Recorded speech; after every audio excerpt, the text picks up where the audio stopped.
Today we gather with Iraq veterans against the war, Vietnam veterans against the war, other veterans, military families, Gold Star families, friends and supporters to say, stop the war in Iraq, support the troops, bring them home now, and take care of them when they get here. No more cutting funding to the VA.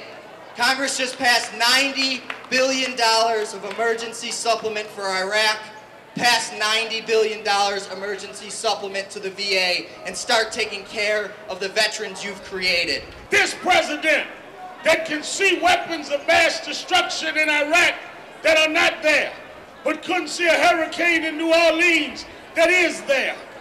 This president that is now doing a build-up toward Iran, he must be stopped. So we come today to march together across all racial lines, religious lines, dogmatic lines, ideological lines. We are the true picture of American people that want to stop the war and stop the war now. Not only do we want the troops home from Iraq, we do not want the maniacs to invade Iran.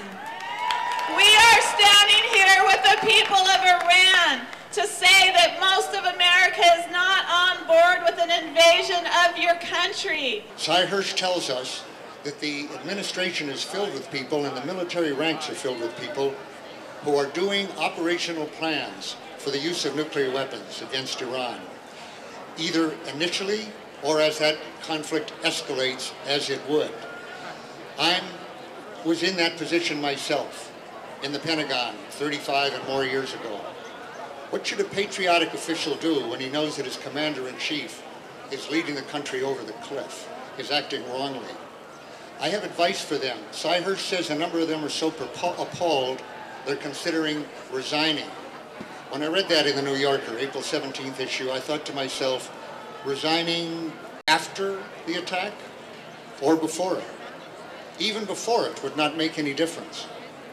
I have a better word for them, a better thing for them to do than to resign. Leak. Put out unauthorized disclosure of those criminal plans. Put out the Joint Chiefs of Staff calculations and estimates as to why that is a totally wrong position to do. Don't wait for the Joint Chiefs to do it.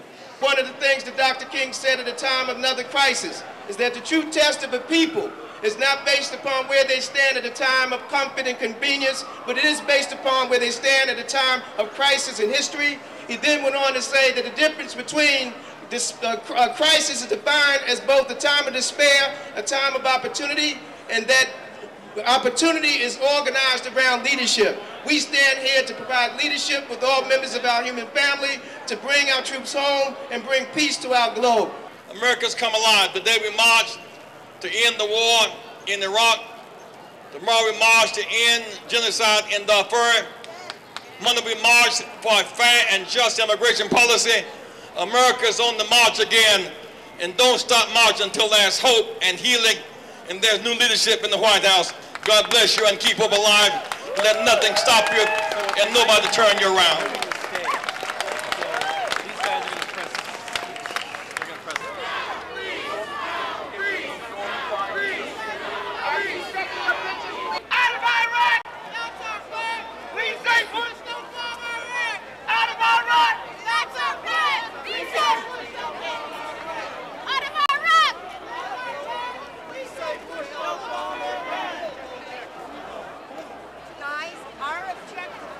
We're not supposed to be stretched.